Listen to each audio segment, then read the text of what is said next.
কুন্তলার সাথে আশ্রমে গিয়ে সন্ন্যাসী রুডির কবলে পড়ল সোনা। হ্যাঁ বন্ধুরা, আমরা এমনটাই দেখতে পাবো অনুরাগের ছোঁয়া ধারাবাহিকের আগামী পর্বগুলোতে।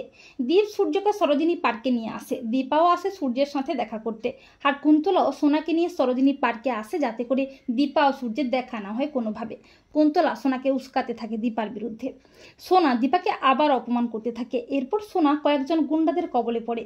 দীপা সোনাকে উদ্ধার করতে এসে বিপদে পড়ে। তখন সূর্য এসে গুন্ডাদের বেদম ধোলাই দিয়ে সোনাকে ও দীপাকে চরম বিপদ থেকে উদ্ধার করে। কিন্তু সোনা দীপাকে আবারও কথা শোনাতে থাকে, আর কুন্তলা সোনাকে আবার উস্কাতে থাকে। এরপর বেশ কয়েকদিন পর কুন্তলা সোনার কাছে আসে।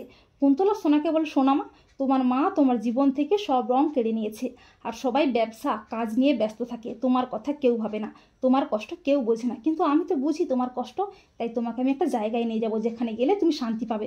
সোনা বলে, কোথায়? কুন্তলা বলে, আশ্রমে, যেখানে আমি থাকি। এই বলে কুন্তলা কায়দা করে সোনাকে আশ্রমে নিয়ে যায়। আর সেই আশ্রমে গিয়ে সন্ন্যাসী রূপী রুডিকে দেখে চমকে যায় সোনা। সোনা বলে, রুডি, তুমি বেঁচে আছো? রুডি বলে, হ্যাঁ সোনা, আমি বেঁচে আছি, শুধুমাত্র তোমার জন্য বেঁচে আছি সোনা। সোনা বলে, তার মানে তো মা নির্দোষ? সোনা বলে, রুডি, কিন্তু তুমি এভাবে সন্ন্যাসী বেশে?